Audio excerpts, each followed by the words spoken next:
A knife flew across the kitchen. Ava caught it by the handle without looking up from the potatoes she was peeling. The room went dead silent. 12 men stood frozen, bodyguards, kitchen staff, and 2 senior enforcers who had never flinched at anything in their lives. Every single one of them stared at the new maid. The woman who had just snatched a blade out of the air like she was catching a set of keys. Slowly, she looked up. 12 pairs of eyes. 12 open mouths. She set the knife down gently on the cutting board, smoothed the front of her apron, and smiled the softest, most unbothered smile any of them had ever seen. "Sorry," she said sweetly. Force of habit. Nobody moved for a full 3 seconds.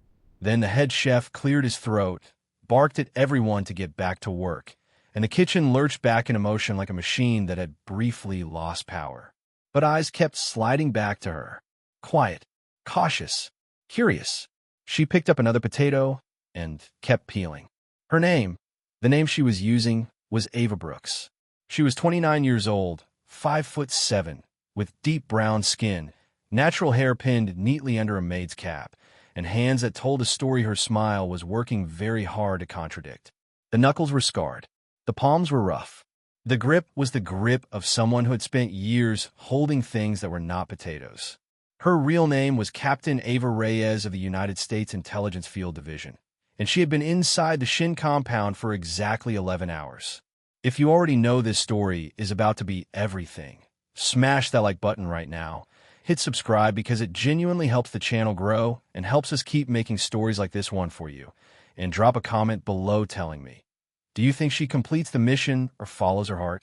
Now let's get into it. 3 weeks before that kitchen, Ava had been sitting in a gray room in Washington, D.C. across from a man named Director Callum, who had a habit of tapping his pen against the table when he was about to ask someone to do something dangerous. He was tapping. "We've lost 3 agents in the Shin compound in 8 months," he said. 3. All of them were good. All of them were careful. All of them are gone. Ava didn't react. She had learned a long time ago that reacting in briefing rooms costs you assignments. The Shin family has obtained classified government files, names, covers, active field operations across Southeast Asia. If those files reach the wrong hands, we lose 15 years of intelligence work overnight. He slid a folder across the table. Shin Jae-won, 26 years old, took over from his father 6 months ago after the old man had a very convenient heart attack. Yale educated, speaks 4 languages, runs the family's legitimate real estate front with disturbing competence. And very, very hard to read. Ava opened the folder. The photograph inside showed a man with a sharp jaw, dark eyes, and the kind of stillness in his face that she recognized immediately. The stillness of someone who had learned very young to keep everything important hidden. She understood that particular skill deeply. "Your cover is a domestic hire," Callum said. "The compound rotates staff regularly. We've placed you in the pipeline. You go in as a maid, you locate the files, you extract them, you're out in 30 days. "And the 3 agents before me?" she asked. Callum tapped his pen twice. "We believe there's a leak somewhere in the placement pipeline. You'll go in on a separate channel. Nobody knows about this op except you and me." Nobody. She looked at the photograph again. Shin Jae-won looked back at her from the page with those dark, careful eyes, and something in her chest said quietly, this man is not going to be simple. She closed the folder. "I'll do it." What Ava did not tell Director Callum, what she never told anyone in any briefing room, was that she already knew what they said about her back at the division. She had overheard it enough times that the words had stopped stinging and started simply living inside her like furniture she had learned to walk around. Too hard. Too cold. Reyes doesn't feel things the way normal women do. She's built like a soldier and thinks like one too. What man is ever going to want that? She had been the only woman in her unit for 4 years. She had outscored every man in physical training, tactical reasoning, and field improvisation. She had been passed over for promotion twice, both times in favor of men with fewer commendations and softer edges. When she asked why, her supervisor at the time had looked at her with something between pity and discomfort and said, "You intimidate people, Reyes. That's not always an asset." She had gone home that night, made herself dinner, sat at her kitchen table, and felt something so quietly devastating that she couldn't even name it. It wasn't anger. It was something older than anger. Something that had been accumulating in her for years like water behind a dam. Every comment, every sideways look, every well-meaning woman at a family gathering asking her when she was going to settle down and be softer, be gentler, be less. "You're too much," they said, and somehow also not enough. She had built a wall out of those words. She had mortared it with discipline and decorated it with achievement. And by the time she sat across from Director Callum, that wall was so tall and so solid that she had almost forgotten what she'd originally built it to keep out. She landed in Seoul on a Tuesday. By Wednesday evening, she was inside the Shin compound wearing a gray uniform, carrying fresh linens down a marble corridor, and cataloging every exit, every camera blind spot, and every guard rotation with the practice calm of someone who had been doing this since she was 22 years old. The compound was enormous. A traditional Korean estate that had been expanded over 3 generations into something that sat between a palace and a fortress. High stone walls, manicured gardens that were beautiful and also, she noted, completely exposed, no cover, no approach angle, designed as much for surveillance as for aesthetics. The main house had 4 floors. The east wing housed the family's operational offices. The west wing was residential. The basement, she had been briefed, was where the serious things happened. She was assigned to the residential west wing. Of course she was. The head housekeeper was a sharp-eyed woman named Mrs. Park who moved through the house like a general inspecting troops and looked at Ava on her first morning with the particular suspicion of someone who had seen too many staff members come and go to trust anyone new. "You are American," Mrs. Park said. It was not a question. "Yes, ma'am." "You're Korean?" Conversational. Mrs. Park made a sound that communicated a large amount of skepticism in a very small package. "Mr. Shin requires absolute quiet before 9 in the morning. You do not speak in the upper corridors before 9. You do not make eye contact with guests unless spoken to. You do not ask questions. You do not linger. You complete your assignments and you move." "Understood. Do you cook?" "Yes." "Can you actually cook, or are you saying yes because you think that is what I want to hear?" Ava almost smiled. She liked this woman despite herself. "I can actually cook." Mrs. Park studied her for another long moment, then nodded once and handed her schedule. "Kitchen at 6. Linens at 8. 3rd floor residential at 10.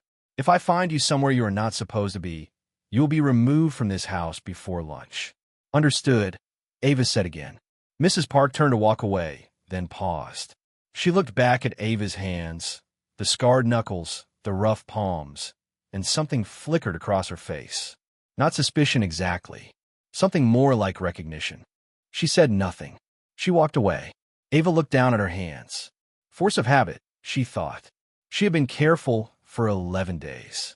Careful in a way that required constant, exhausting attention. Remembering to move slower than she naturally moved, to hold herself with a softness her body did not naturally produce, to keep her eyes down when everything in her training screamed to keep them up and scanning. She was in the kitchen on day 11 when one of the junior guards, young, showing off, the type she had identified on day 1 as a liability, threw a knife across the room at another guard as a joke. It passed within 4 inches of her head, and her hand, moved before her brain, had finished forming a thought. She caught it, clean, handle first, without looking. And that was how the Shin compound's entire kitchen staff learned that their newest maid was something else entirely. She set the knife down. She smiled.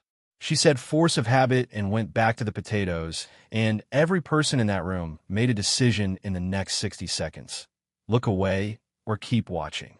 Most of them looked away. One person did not.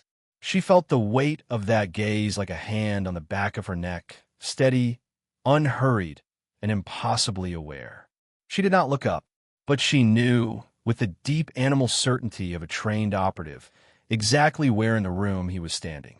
Shin Jae-won had been in the kitchen doorway for the last 4 minutes, and he was still there. She did not look up for a full minute. She peeled the potato in her hand with slow, deliberate strokes, keeping her breathing even, keeping her shoulders loose, keeping every muscle in her body carefully arranged into the posture of a woman who had not just noticed the most dangerous person in the building walk into the room. The kitchen noise had returned, the clatter of pans, the low conversation of the other staff, the rhythmic sound of chopping. But underneath all of it, she could feel the silence that surrounded him like a second skin. He didn't speak. He didn't move.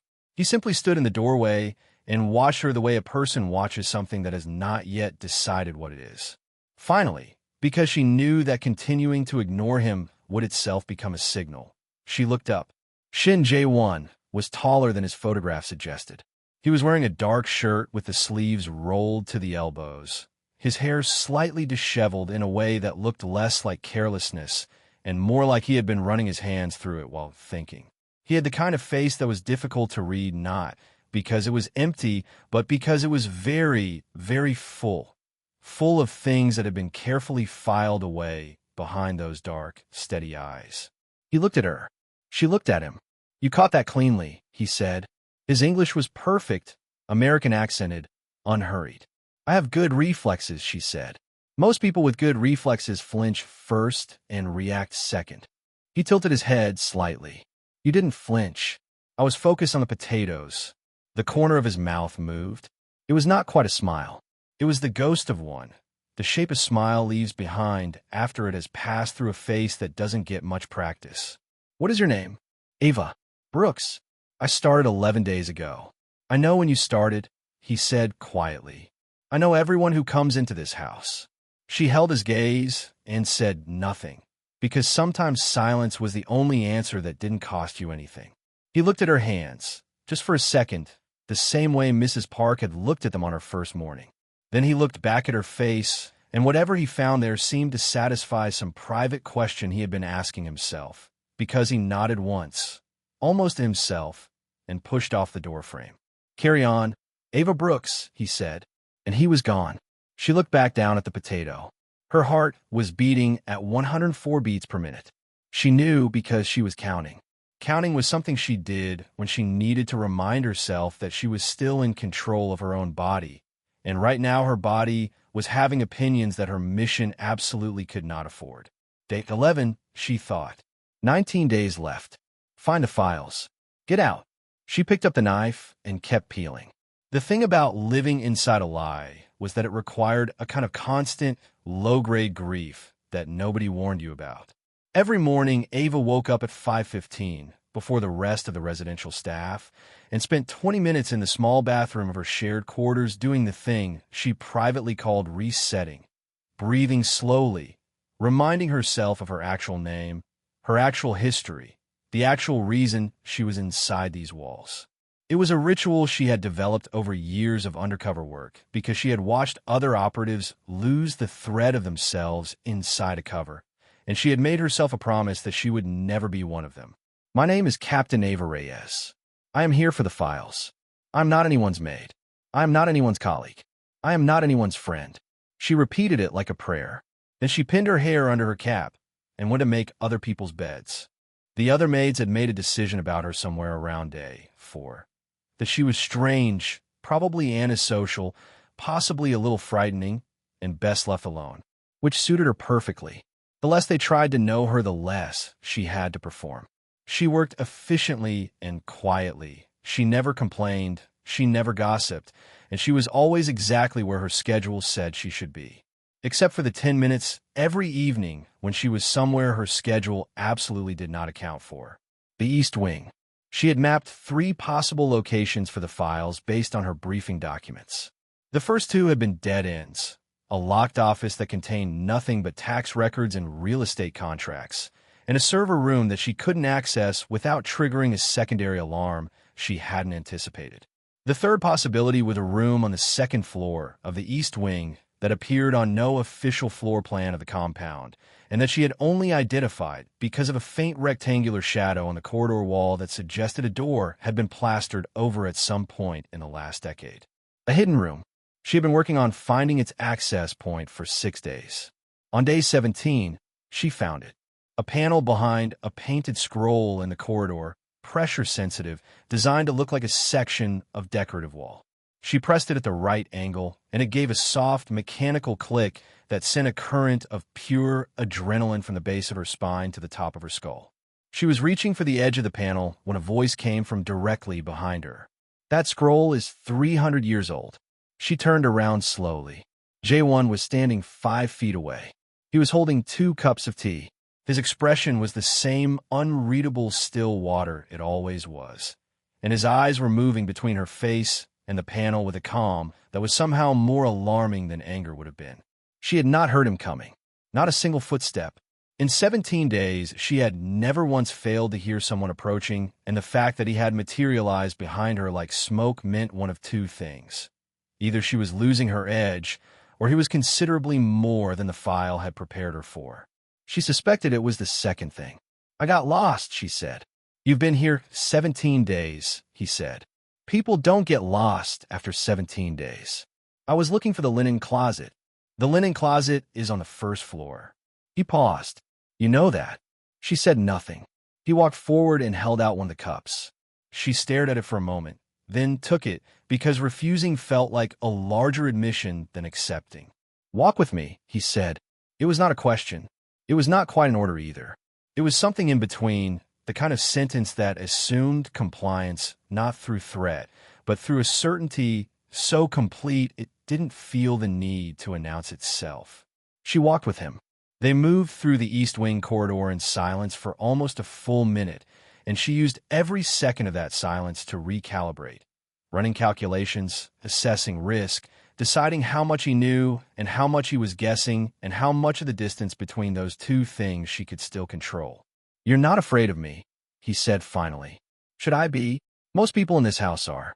The staff, the guards, even the ones who've been here for years." He looked at her sideways. "You look at me the way someone looks at a problem they're working out." "I'm just a maid," she said. "You keep saying that." "Because it keeps being true." He stopped walking. She stopped beside him. They were at a window that looked out over the courtyard gardens, the beautiful, exposed, surveillance-optimized gardens, and the evening light was coming through the glass at a low angle, turning everything gold and amber and quiet. "Where are you from?" he asked. "Atlanta," she said. The answer was part of her cover, but it was also, as it happened, true. She had grown up in Atlanta, a fact she had buried so deep in the architecture of her professional self that saying it out loud in this context felt strange and raw, like pressing a bruise she had forgotten was there. "Do you miss it?" She looked at him. The question was so unexpectedly human that for a half-second her carefully maintained composure flickered. "Sometimes," she said, and that too was true. He nodded slowly. He was looking out at the garden with an expression she hadn't seen on him before. Not the careful blankness of a man managing his image, but something quieter and more tired. Something that looked like longing. "I went to school in America," he said. 4 years in New Haven. I used to walk along the waterfront in the evenings and think that if I never came back here, I could become someone entirely different." He paused. Someone my father would not have recognized. She watched him. "Why did you come back?" she asked, and she meant it as operational intelligence gathering. She absolutely meant it that way. But the question came out softer than she intended. He turned to look at her. Something passed across his face. A whole weather system compressed into 2 seconds. "Because some doors," he said quietly, "close behind you before you realize you've walked through them." The corridor was very still. She looked at his face and thought about walls. About the one she had built and the one she had walked through without noticing. About the way a person could be so disciplined and so defended and still find themselves standing in a place they had never planned to be, holding a cup of tea, feeling something they had absolutely no operational clearance to feel. She looked away first. "I should get back," she said. "Yes," he agreed. "You should." She walked back down the corridor. She did not look back. But at the end of the hallway, just before she turned the corner, she heard him say her name. Not the cover name, not Brooks, just Ava. She stopped. "Be careful where you get lost," he said. "This house has a long memory." She turned the corner. She stood with her back against the wall in the stairwell and closed her eyes and spent 60 seconds doing nothing but breathing, which was 59 seconds longer than she normally allowed herself. Then she went back to her room, sat on the edge of her narrow bed, and wrote in her encrypted log, Subject is more perceptive than briefing indicated. Reassessing timeline. Maintain cover. Do not engage beyond necessity. She stared at the last 4 words for a long time. Then she closed the log and laid down in the dark and listened to the compound settle into night around her. And somewhere on the floor above her, she knew without knowing how she knew, Shin Jae-won was also awake, also thinking, also not sleeping. She found him in the courtyard at 4 in the morning. Or rather, he found her, because Ava had been out there for 20 minutes already, moving through her training forms in the dark with the quiet, focused intensity of someone who needed to burn something out of their system before it burned them from the inside. The courtyard was cold at that hour, the stone beneath her bare feet pulling heat from her body, the garden completely still around her. She moved through the sequences slowly at first, then faster still, until she was sweating despite the cold, and her breathing had found that particular rhythm that meant her mind had finally gone quiet. She didn't hear him sit down on the low stone wall at the edge of the courtyard. She saw him when she turned on the 4th sequence, just a shape in the dark, very still, watching. She stopped. "How long have you been sitting there?" she asked. "Long enough," he said. She straightened up slowly, reaching for the towel she had left on the ground nearby, pressing it to her face with a composure she was assembling in real time. "I couldn't sleep," she said. "I hope I didn't disturb anyone." "You didn't." He was quiet for a moment. "What is that? What you were doing?" "Krav Maga," she said, because it was close enough to true that it wouldn't unravel. "I've been doing it since I was a teenager. It helps me think." "Or stop thinking," he said. She looked at him. He was sitting with his elbows on his knees, his hands loosely clasped, wearing a dark jacket over a plain shirt. He looked younger in the dark somehow, or maybe just less armored, like the night had asked something of him that his daytime face refused to give. "Or stop thinking," she agreed carefully. He was quiet again. A full minute passed between them, but it was the kind of quiet that wasn't empty. It had texture and weight, the kind that accumulated between 2 people who were both holding more than they were saying. "I used to box," he said suddenly. "In college. My coach said I had good instincts, but I thought too much.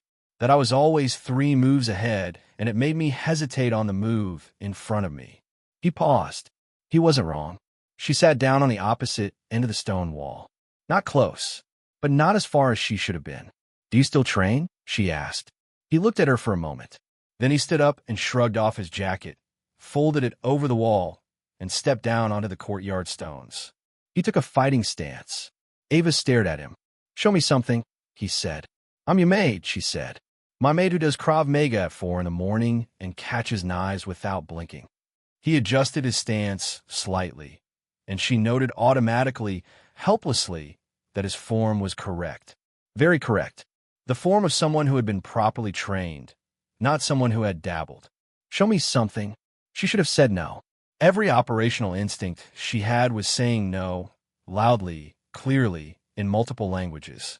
Engaging physically with the subject was the opposite of maintaining cover distance. It was intimate in a way that had nothing to do with romance, and everything to do with the fact that you could not fight someone and remain a stranger to them. Bodies were honest in ways that faces never were. She stood up anyway. She told herself it was because refusing would raise more questions than agreeing. She told herself it was a calculated operational decision. She stepped onto the courtyard stones and faced him.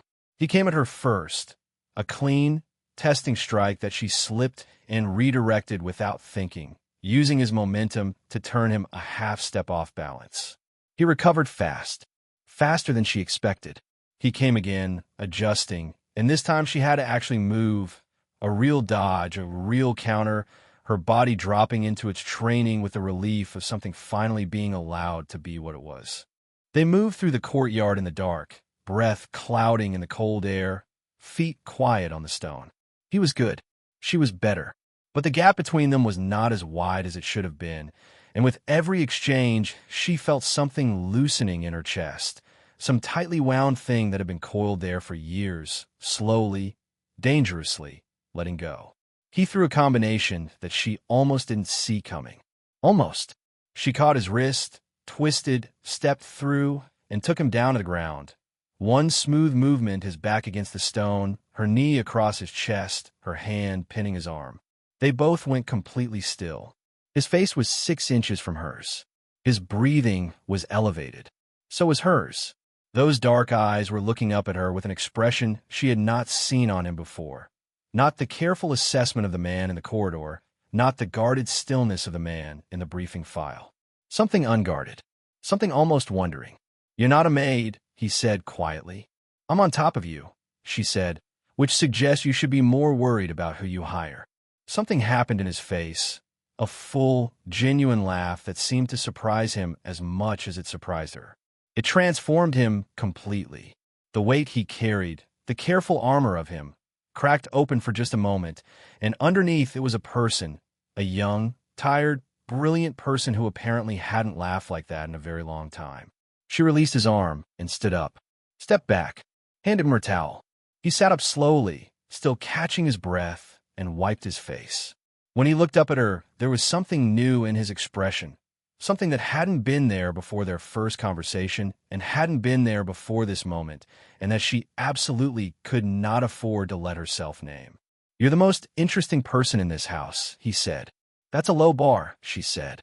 "Your head of security picks his teeth with a knife." He laughed again, shorter this time, quieter, and stood up. He picked up his jacket from a wall. He was about to say something else when a light came on in the east wing, and they both looked up at it instinctively. And the moment, whatever the moment had been, folded itself away like a letter being returned to its envelope. "Get some sleep, Ava Brooks," he said. "You too," she said. He walked back toward the house. She stood in the cold courtyard and watched him go and had a very serious, very stern conversation with herself that went on for the full 5 minutes. She stood there, covering all the relevant points: mission parameters, operational distance, professional responsibility, the very specific and career-ending consequences of developing feelings for the subject of your undercover assignment. It was an excellent conversation. She didn't believe a word of it. Over the next 5 days, something shifted in the architecture of the compound. Or maybe it shifted in her, which was worse. Jae-won began leaving things. Not dramatically. Not in any way that could be called a declaration. Small things, quiet things, a cup of tea on the kitchen counter at the exact time she passed through every morning, always the right temperature, always the kind she had mentioned once in passing. A book left on the windowsill of the third-floor corridor where she worked Tuesday afternoons. The kind of book that suggested he had been paying close enough attention to her to guess at what she read. A window left unlatched on the East Wing's second floor on the one evening she had a legitimate reason to be on that side of the house. That last one stopped her cold. She stood in the corridor looking at the unlatched window, which opened onto a narrow ledge that ran along the exterior wall and connected, if you knew where to look, to the plastered-over door she had found 3 weeks ago, and she felt the ground shift under her feet in a way that had nothing to do with the physical building.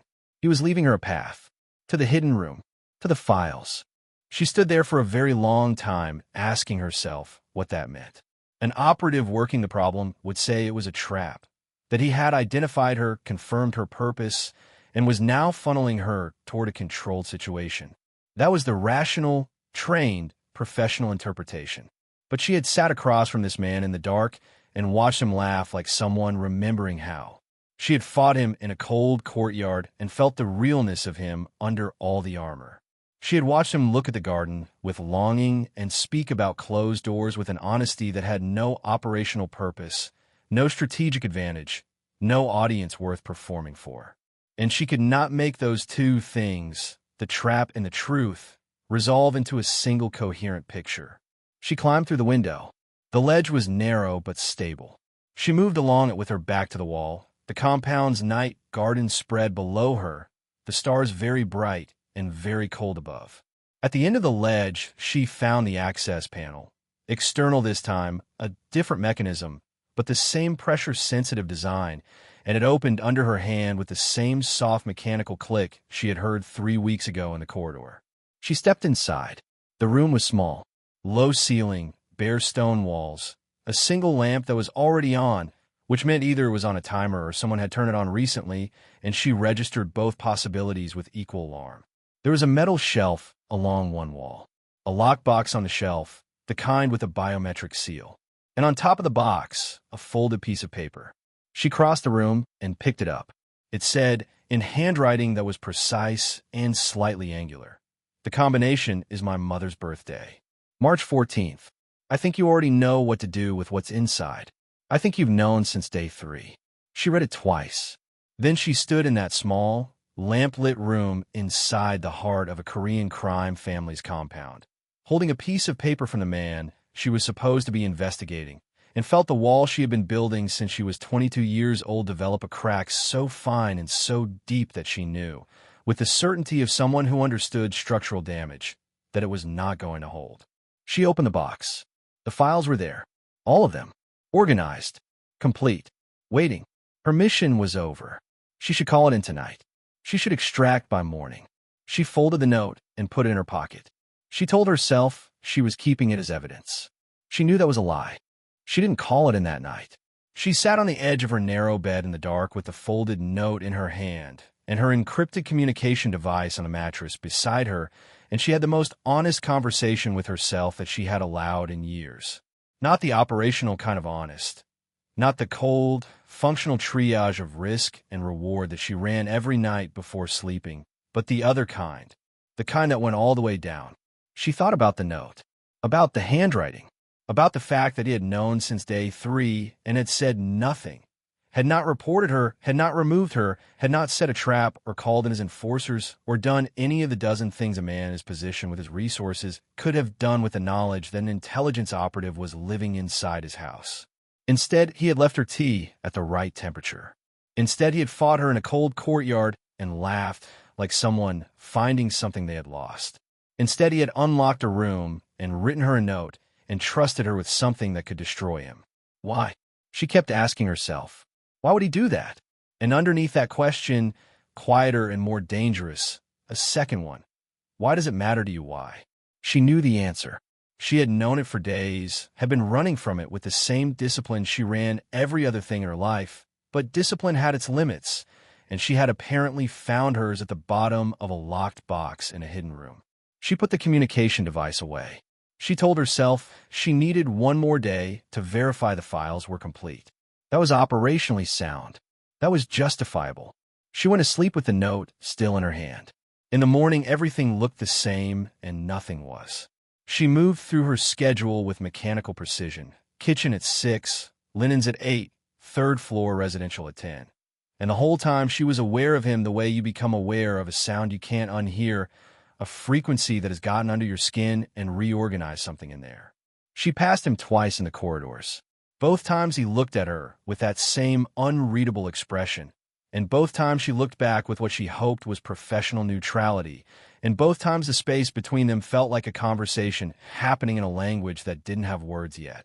At noon, Mrs. Park found her in the third-floor linen room and stood in the doorway with her arms folded and her sharp eyes doing that thing they did where they seemed to be reading something written on the inside of your face. "You've been different this week," Mrs. Park said. Ava refolded a pillowcase with great concentration. "I don't know what you mean." "Yes, you do." Mrs. Park came into the room and sat on the low bench against the wall. Something Ava had never seen her do, sit down during working hours, and looked at her with an expression that had moved past suspicion into something more complicated. "I have worked in this house for 19 years. I worked for his father. I watched that man break everything he touched, and I watched this boy grow up in the wreckage of it, trying to become something different." She paused. "He is not his father." Ava stopped folding. "Mrs. Park, I'm not asking you to explain yourself," the older woman said crisply. "I am telling you something because I think you need to hear it, and because I think you are smarter than you are allowing yourself to be right now." She stood up and smoothed the front of her uniform. "He has not looked at anything the way he looks at you in a very long time. Maybe ever." She moved to the doorway. "Whatever you are deciding, decide carefully." She left. Ava stood in the linen room for a long moment, holding a pillowcase, feeling 19 years old and 50 years old at the same time. She found him in the library that evening. She had not planned to. She had planned to go to her room, verify the files on her encrypted drive, prepare her extraction report, and begin the process of ending this. That had been her very clear and very sensible plan. Instead, she was standing in the doorway of a library watching him sit at a large desk covered in documents, his reading glasses pushed up on his forehead, his sleeves rolled up, looking for all the world like a man try to hold an ocean in a paper cup. He looked up.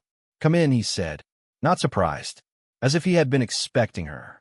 She came in and sat in the chair across the desk from him, the same way she had sat across from Director Callum in that gray room in Washington, except that everything about this felt like the opposite of that.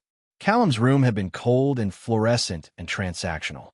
This room was warm and lamplit and full of books that had been actually read, their spines cracked and their pages marked, and the man across from her was looking at her without any agenda she could identify except the agenda of simply wanting her to be there. "You found what you were looking for," he said. It wasn't a question. "Yes," she said, because lying to him at this point felt like an insult to something she couldn't name. He nodded slowly. He took his glasses off his forehead and set them on the desk. "How much time do you have? I should have left already." "But you didn't." "No." He was quiet for a moment. Outside the library window, the compound was settling into night, the guard rotation changing, the lights in the east wing going dark one by one. She had memorized this rhythm. She knew it the way she knew her own heartbeat. "Can I tell you something?" he said. "You can tell me anything," she said, and meant it in a way that frightened her. He leaned back in his chair and looked at the ceiling for a moment, as if he were arranging something. Then he looked at her. "When my father died, I had 3 options. Take over the family, refuse and watch it fall into the hands of men who would burn half of Seoul to the ground fighting over it, or run." He paused. "I chose the option that kept the most people safe. I have spent the last 6 months trying to quietly dismantle the parts of this operation that hurt people while keeping the surface intact enough that nobody makes a move." He met her eyes. "The files your agency wants, I gathered them myself. I was going to find a way to get them to the right people. I just hadn't figured out the delivery method yet." The room was very quiet. "You were going to turn yourself in," she said slowly. "I was going to turn the operation in," he corrected. "There's a difference." He paused, or there was, until the agency apparently decided it was faster to send someone to retrieve the files and eliminate the loose end. The words landed in her chest like stones dropped into still water. "How do you know about that?" she said carefully. "Because the order came through a channel on monitor," he said. "And because you came to my room 3 nights ago." Everything stopped. She felt the blood leave her face and then return to it in a single slow wave. 3 nights ago, she had stood outside his bedroom door for 4 minutes with her service weapon in her hand and then walked away. She had been certain he was asleep. She had been certain. "You knew," she said. "I've known a lot of things," he said quietly. "I've been choosing what to do with them." "Why didn't you?" "Because you walked away," he said. "And I needed to know if you would." He looked at her steadily. "You did." The silence between them now was different from all the other silences. It was not the silence of 2 people hiding things. It was the silence of 2 people who had run out of things to hide and were standing in the open for the first time, exposed and terrified and somehow still standing. "They're going to send someone else," she said. "I know. Jae-won." His name in her mouth felt like the first true thing she had said in this house. "They will send someone who won't walk away." "I know that too." "Then why are you sitting here?" Her voice came out rougher than she intended. Not hard, but raw, the way a voice gets when it is carrying more weight than it was designed for. "Why aren't you running? You have resources. You have contacts. You could be gone by morning." He looked at her for a long moment. In the lamplight, his face was open in a way she had only glimpsed in pieces before. In the courtyard at 4 in the morning, in the corridor with the evening light, in the brief revolution of his laugh. Now it was all there at once, and it was almost too much to look at directly. "The same reason you didn't pull the trigger," he said simply. "And the same reason you're still here." She wanted to argue. She had arguments prepared. Good ones, professional ones, the kind built on training and protocol, and the very reasonable premise that whatever this was between them had no future that didn't end badly. She had all of those arguments ready. What came out instead was, "I've spent my whole life being told I'm too much." She hadn't planned to say it. It came from somewhere below the arguments, below the training, below all the carefully constructed architecture of her professional self. It came from the girl who had sat at her kitchen table feeling something too devastating to name, the woman who had overheard herself described as too hard and too cold and not what any man would want. Too strong, she continued quieter now. Too military. Too focused. Too serious. Like being good at what I am is something I'm supposed to apologize for. He was very still. I have never once, she said, been in a room with someone who looked at those things like they were something to move toward instead of away from. She stopped. She had said more than she meant to. Far more. The wall was not just cracked now. It had whole sections missing, and the night air was coming through, and she felt it everywhere. He stood up from the desk. He came around it slowly, unhurried, the way he did everything, and he stopped in front of her and looked at her face with those dark eyes that had been reading her since day 3. Ava, he said. Just her name. The real one. The one she had told him in passing and that he had held onto with a care that made her chest ache. Everything they told you was wrong. She looked up at him. You are exactly enough, he said. You have been exactly enough since the moment you caught that knife and smiled like it was nothing. Since you took me down in the dark and handed me a towel. Since you stood outside my door and chose to walk away. He paused. I see you. All of it. And I have not once wanted you to be less. The library was very still. Outside the compound, somewhere in the city, a car moved through a night street. Life going on as it always did. Indifferent to the two people standing in a lamplit room, making a decision that could not be unmade. She reached up and put her hand against his jaw. He closed his eyes. There are people coming, she whispered. I know, he whispered back. We have to deal with that. Yes. Tomorrow, she said. Tomorrow, he agreed. And for one night. One stolen, borrowed, completely unauthorized night. The operative and the crime boss sat together in the warm library and talked until 3 in the morning about Atlanta and New Haven and closed doors and the specific exhaustion of spending your whole life being someone the world had decided it needed you to be. They talked about his mother, who had been kind and tired and gone too soon. They talked about Ava's grandmother in Atlanta, who had pressed her hand between both of hers when she was 7 years old and said, Baby, you were made for something big. Don't let anyone sand your edges down. They talked until the compound went completely quiet around them. And when Ava finally walked back to her room in the deep blue hour before dawn, she was not the same person who had walked into that library. And she knew it. And for the first time in longer than she could remember, she was not afraid of that. She woke up at 5:15 like always. Except this morning when she went through her ritual, breathing slowly, reminding herself of her actual name, her actual history, the actual reason she was inside these walls. Something had changed in the recitation. The words were the same. My name is Captain Ava Reyes. I am here for the files. But they landed differently now, like a script she had outgrown overnight, like clothes that had fit yesterday and didn't fit this morning, and the difference was not the clothes. She sat on the edge of her bed and looked at her hands. The scarred knuckles, the rough palms, the hands that everyone had looked at and read as wrong. Too hard, too marked, too much evidence of a woman who had spent herself on things that weren't supposed to be hers. She thought about what he had said in the library. Everything they told you was wrong. She thought about her grandmother pressing those same hands between hers when she was 7 years old. The warmth of that, the certainty of it, and how many years she had spent letting other voices drown that one out. She pinned her hair under her cap. She went to the kitchen. The tea was on the counter at the exact right temperature. She stood looking at it for a moment, and then she picked it up and drank it, and it was the most deliberate thing she had done in 23 days. She had the files copied to her encrypted drive by 8 in the morning. She had her extraction route confirmed by 9. She had her communication device in her hand at 9:15, ready to call Director Callum, ready to say the words that would end the operation and begin the process of whatever came next. She stood in the small bathroom of her quarters with the device open and her thumb over the call button, and she stayed like that for a long time. Then her phone, her cover phone, the cheap one registered to Ava Brooks, buzzed with a text from an unsaved number. It said, "They landed an hour ago. 4 of them. I need you to come to the East Wing office. Now, please." The please stopped her cold. She had not heard him use that word before.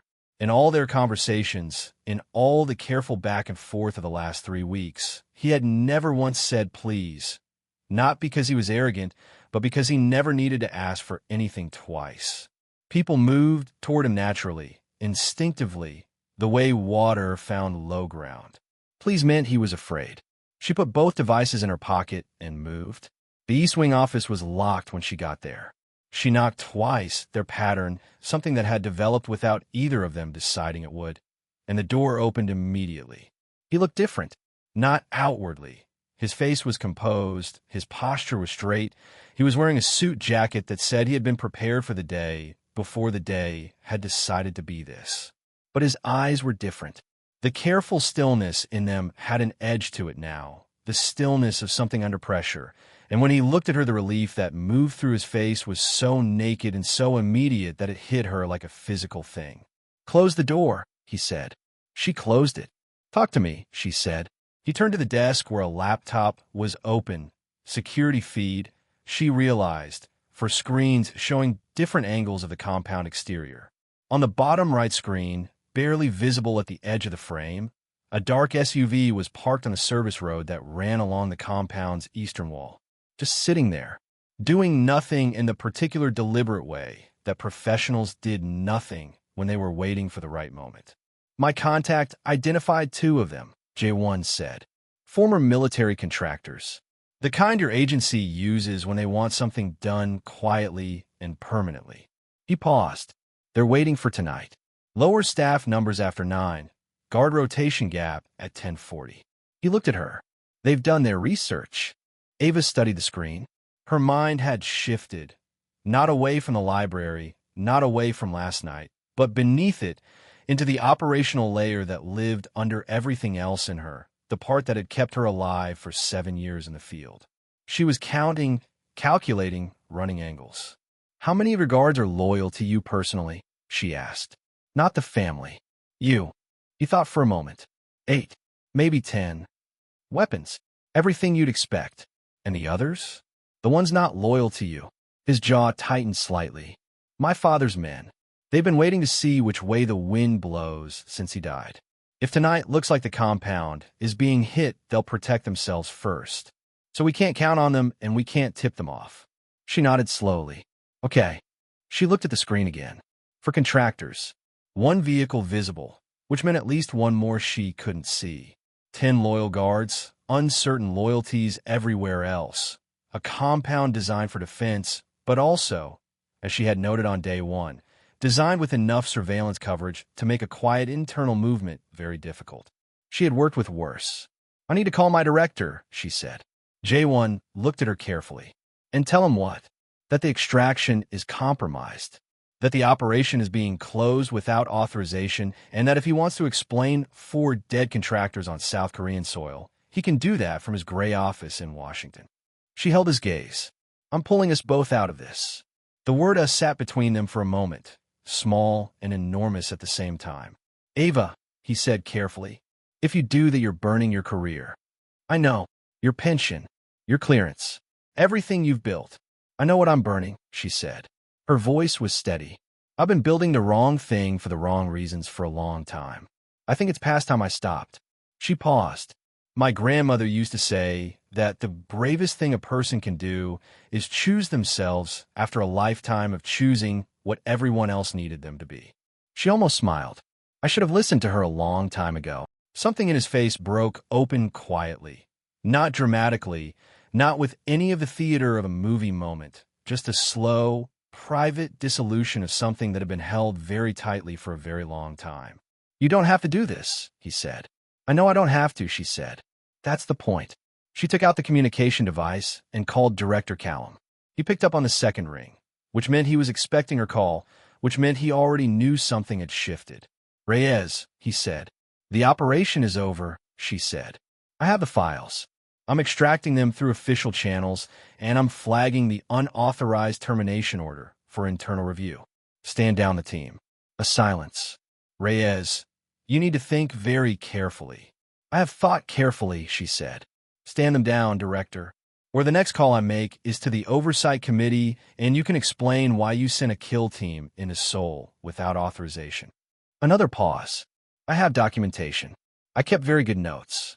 She had not kept documentation of the kill order. She was bluffing on that specific point. But Callum didn't know that. And more importantly, Callum was a man who had enough actual unauthorized decisions in his history that the threat of documentation was enough. A very long silence. "Stand by," Callum said finally. She stood by. 3 minutes passed. Jae-won stood across the desk from her, watching her face, and she watched the security feed, and the compound held its breath around them. Callum came back. "Team is being recalled," he said. His voice was flat and careful, the voice of a man filing things away for later. "You'll come in for debriefing when you're stateside." "I'll be there," she said. She ended the call. She let out a breath that she felt had been held somewhere in her ribcage for the better part of a month. "It's done?" Jae-won asked.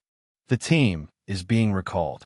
She looked at the security feed, the dark SUV still sitting on the service road, motionless. "They'll move in the next 20 minutes.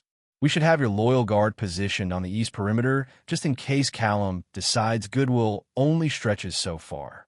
He was already reaching for his own phone.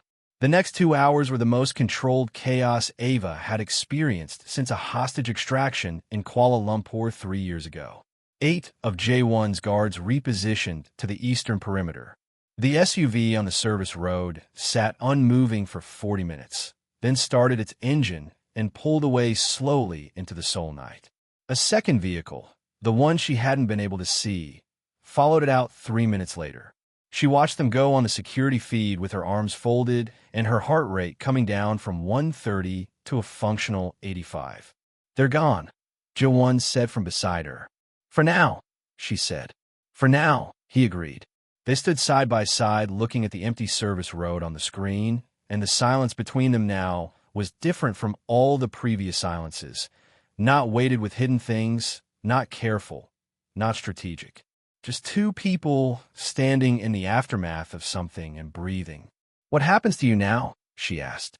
"With the family. With the operation. I've been quietly building a case for 6 months," he said. "The files you're taking, combined with what I've been compiling internally, are enough to dismantle the criminal operation completely while protecting the legitimate business assets. There are people in the Korean prosecutor's office I trust. I've been in contact with them for weeks." He paused. "It won't be clean. It won't be fast. But it's possible." "You planned all of this," she said. "I planned most of it," he said. "I didn't plan you." She turned to look at him. He was looking at her with that open, unguarded expression that she had first seen in the courtyard at 4 in the morning. The one that made him look younger and more real and more like the person he was underneath everything the world had made him carry. "I don't know what this looks like," she said honestly. "I don't know what comes next. I've never," she stopped. Started again. "I've never let anything be more important than the mission." "I know," he said quietly. "I'm terrified," she said, because she was and because he had earned the truth of her and she was done spending her honesty anywhere else. "So am I," he said. "You don't look it." "I've had more practice hiding it," he said. "But Ava, I have been terrified since day 3. Since the moment I realized that the woman pretending to be my maid was the first person I had met in years who I could not read and could not manage and could not stop thinking about." He paused. That is not a comfortable experience for someone who has spent his whole life being the most perceptive person in the room. She almost laughed. "Good," she said. "You should know what it feels like. Is that sympathy?" "Absolutely not." He smiled. "The full one, the real one. The one that cracked the armor completely and showed the person underneath." And she felt it land in her chest like something coming home. She reached out and took his hand. His fingers closed around hers immediately, warm and firm and certain, the way he did everything. "We have a lot to figure out," she said. "We have time," he said. "Do we?" He looked at her. "I'm not letting you get on a plane back to Washington without a plan," he said. "And I don't mean an operational plan." "What do you mean?" "I mean that I've been watching you since day 3, he said, "and I'm not done." Outside the compound window Seoul was beginning its morning. The sky going from black to deep blue to the first pale suggestion of gray, the city stirring in the way cities stirred, that slow gathering of noise and motion and human life. Somewhere out there, 4 contractors were driving toward an airport. Somewhere in Washington, Director Callum was having a very unpleasant morning.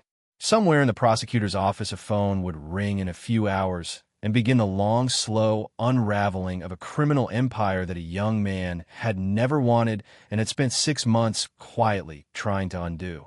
And in an East Wing office in a compound in Seoul, a black woman from Atlanta with scarred knuckles and a cracked wall was standing in the early morning light holding the hand of the most dangerous and most gentle person she had ever met, feeling, for the first time in as long as she could remember, exactly like enough. 3 weeks later, Ava was sitting in a gray room in Washington, D.C. Same fluorescent lights, same cold air, same table, different chair. This one was harder, the kind they gave you when you're on the wrong side of the desk. Director Callum sat across from her with a folder she recognized as her own personnel file and 2 other men she didn't recognize who had the particular blank faces of people whose job was to watch other people's faces and report back. She sat with her hands flat on the table and her back straight and her expression neutral. "You compromised a 23-day operation," Callum said. "I completed a 23-day operation," she said. "The files are in evidence. The intelligence is intact. The asset cooperated fully and is currently working with Korean prosecutors to dismantle the Shin criminal network from the inside." She paused. "With respect, Director, the operation was a success. You disobeyed a direct order. I disobeyed an unauthorized termination order that violated 3 separate agency protocols and at least 1 international agreement." She held his gaze. "I have the documentation." She did have the documentation now. She had spent the flight back to Washington building it, carefully, thoroughly, the way she did everything. Callum's eyes moved to the folder in front of him and then back to her face, and she could see the calculation happening behind his eyes, the same kind of calculation she had run herself in a dozen difficult rooms. How much is this worth fighting? How much does it cost to push? Where's the line between principle and practicality? He tapped his pen twice. "You're suspended," he said. "Pending review." "I expected that," she said.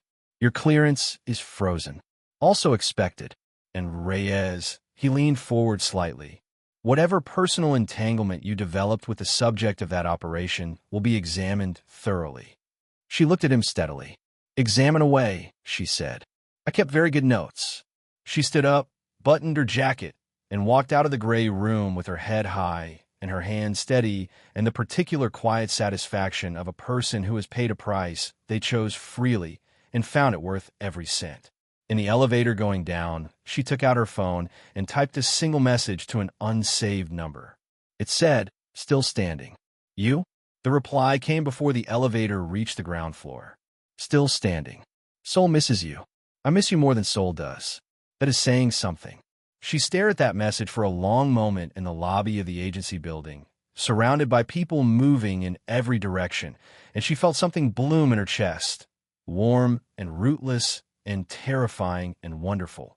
And she smiled so wide that a security guard passing by looked at her twice. She typed back, "Give Seoul my regards. Tell I'll be back." 3 dots appeared. Then, how soon? She thought about the suspension, the frozen clearance, the pending review, the career she had built over 7 years that was currently sitting in a pile in Director Callum's office, waiting to be decided about. She typed, "Soon." She walked out into the Washington afternoon and tipped her face up to the sun and breathed. For months passed. They were not easy months. The review board took 11 weeks, 3 formal hearings, and 1 very uncomfortable afternoon in which Ava sat in front of a panel of 7 people and explained, in precise operational language, exactly why she had made every decision she had made inside the Shin compound. She was measured and thorough and professional, and she did not apologize for a single thing, which she could tell made 2 of the 7 panel members uncomfortable and 3 of the other 4 quietly impressed. The decision came on a Thursday morning. Reinstated. Full clearance. Formal notation in her file that the termination order had been issued outside proper authorization channels. 2 of Callum's deputies were reassigned. Callum himself was moved to an oversight role that was technically a promotion and actually the most elegant demotion she had ever witnessed. Her new supervisor called her on Thursday afternoon. "Welcome back, Captain Reyes," he said. "I hear you're very good at your job." "I am," she said simply. She was on a plane to Seoul by Friday evening. He was waiting at the airport, not with a driver, not with any of the careful protective distance of a man in his position who had operational reasons to keep his movements quiet. Just him, standing at the arrival's gate in a dark coat with his hands in his pockets. And when she came through the doors with her single carry-on and her natural hair loose around her shoulders for the first time in months, he looked at her the way the sun looks at everything it touches, like it had been waiting and was not going to pretend otherwise. She walked up to him and stopped. "You came to the airport," she said. "I came to the airport," he confirmed. "That's not very discreet for a man in your situation." "My situation has changed considerably," he said. "As of last week, I am no longer technically a crime boss. I am a cooperating witness and a legitimate real estate developer with excellent lawyers and a very compelling personal narrative." The corner of his mouth moved.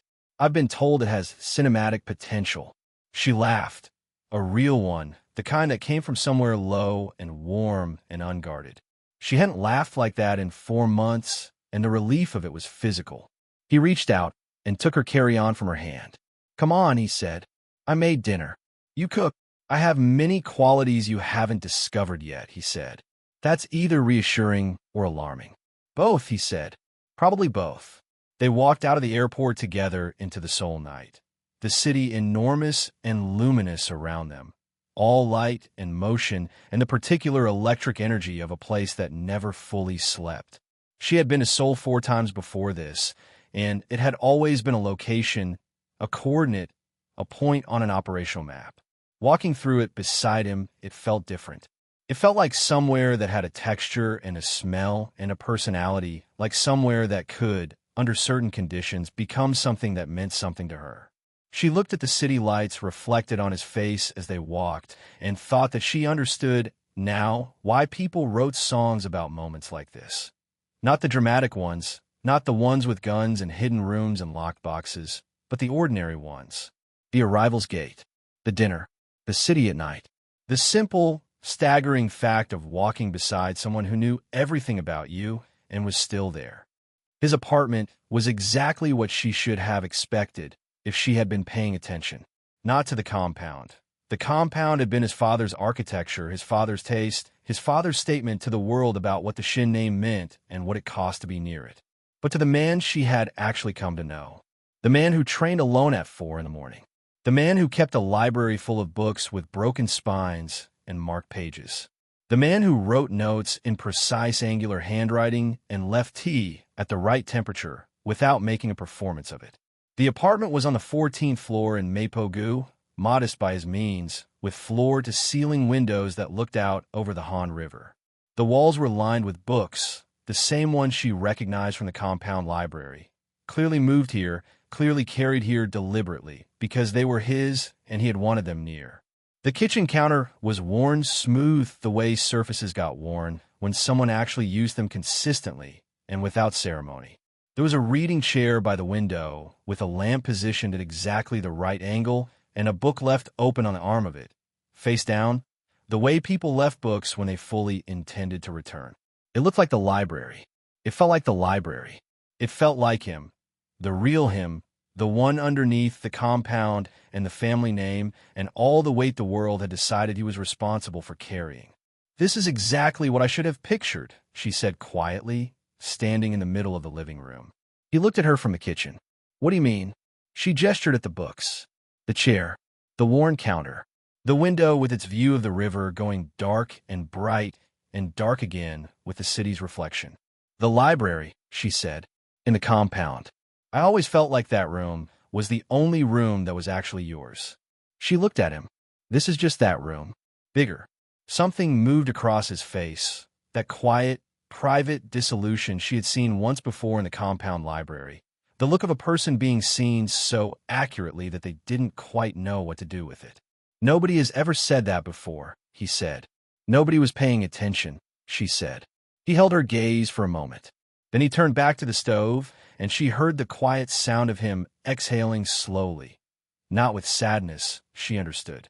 With the particular relief of someone who had been carrying something alone for a long time and had just been offered help with the weight. She sat on the kitchen counter the way she had sat on things her whole life. Not in a chair, not in the designated sitting place, but up high where she could see everything. He glanced at her perched there and said nothing, but the almost smile was present and accounted for. "Sit down properly," he said. "I'm sitting properly," she said. "That is a counter. It is a very good counter." He shook his head and went back to the stove. Korean braised short ribs. She could smell the gochujang and the garlic and the slow, deep sweetness of something that had been cooking for hours, which meant he had started it before he left for the airport, which meant he had been planning this meal while he was standing at the arrival's gate in his dark coat, trying to look like a man who wasn't counting the minutes. That detail alone did something considerable to her chest. "Tell me about the review board," he said. She told him. All of it.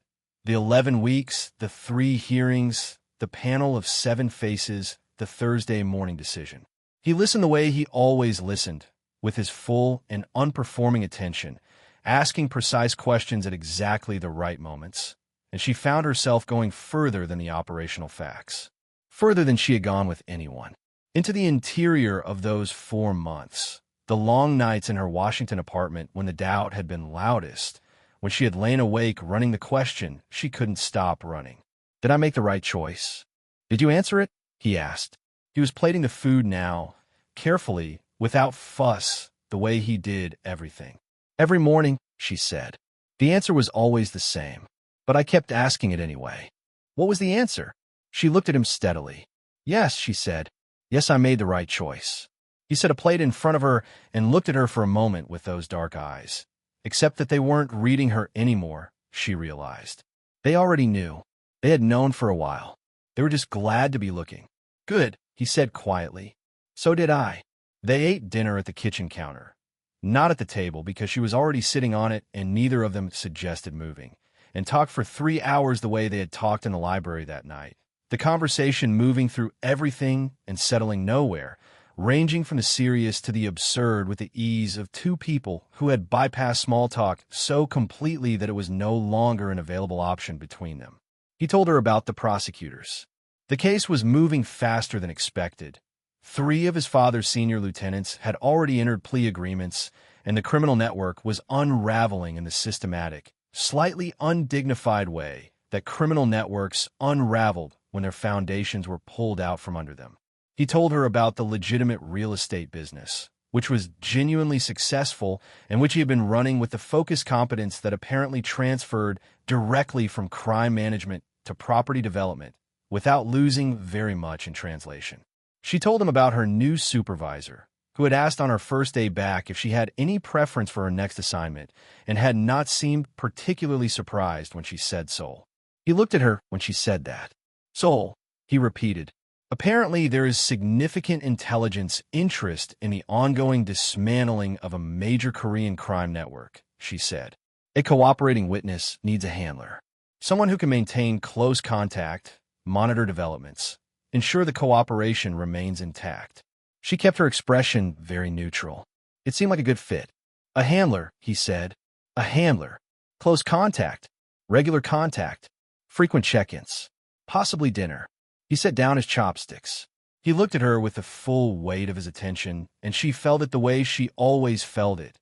Like being in sunlight, like being completely seen, like the wall had not just cracked, but was simply gone now. The rubble cleared away.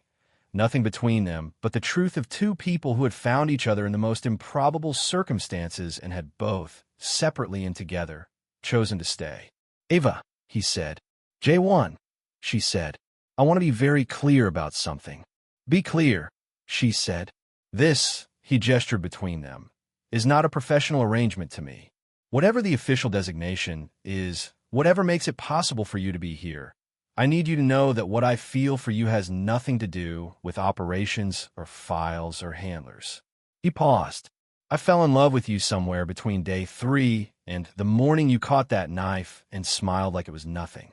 I have been in love with you through 4 months of silence and review boards and the longest wait of my life." His voice was steady, but his eyes were not. They were full of something that had been carefully contained for a very long time and was now, finally, allowed to exist without a container. "I am not interested in close contact and regular check-ins. I'm interested in you. All of you. The soldier, and the woman and the girl from Atlanta, and every version of you that comes next. The Han River moved outside the window. Seoul blazed in the dark. She looked at him for a long moment. This man who had known her since day 3, who had left her tea at the right temperature and fought her in the dark and written her a note and trusted her with the most dangerous thing he had, who had stood in a rival's gate in a dark coat because he was not willing to pretend he wasn't waiting. She reached across the counter and took his face in her scarred, rough, thoroughly unsoft hands. "I fell in love with you in a cold courtyard at 4 in the morning," she said. "When you laughed and looked young and real, and I thought, there he is. There's the actual person." She felt her voice go quiet and warm. "I have been in love with you since then, and it terrified me because I'd spent so long being told that someone like me, too hard, too strong, too much, didn't get this. Didn't get to be chosen." She paused. "You chose me before I knew I was available to be chosen, and I will spend a very long time being grateful for that." He covered her hands with his. "You were always available to be chosen," he said softly. "The right person just needed to have the eyes to see you." She leaned forward and pressed her forehead against his, a quiet, unhurried thing, the kind of closeness that needed no punctuation, the kind that said everything the words had already said and then said it again in a language older than words. Outside the window, the Han River carried the city's light on its surface, broken and bright and moving. The reading chair sat by the window with its open book waiting patiently on the arm. The walls held their books like old friends. The kitchen counter was warm and worn and real. This was not the compound. This was not marble and surveillance gardens and hidden rooms behind painted scrolls. This was a 14th-floor apartment in Mapo-gu that looked exactly like a library and felt exactly like home. And for the first time in her life, for the first time since she was 7 years old and her grandmother had pressed her hands between hers and said, "Baby, you were made for something big," Ava Reyes felt like she had finally, completely arrived. Not at a location, not at a coordinate on an operational map, but at herself. Whole, chosen, enough. And that is where we leave them, foreheads together, hands intertwined, the city bright outside the window, and everything ahead of them still unwritten. Thank you so much for watching all the way to the very last word of this story. It genuinely means everything to us. If Ava felt like someone you recognized, if Jae-won was everything you needed him to be, if this story moves something in you, please like this video, leave a comment telling us your favorite moment, and subscribe to the channel because your support is exactly what makes it possible for us to keep creating stories like this one just for you. We read every single comment. We see everyone, and we are so deeply grateful for every person who stays until the last word. Until next time, know your worth, protect your edges, and never let anyone make you feel like being fully yourself is something you owe the world an apology for. We will see you in the next story.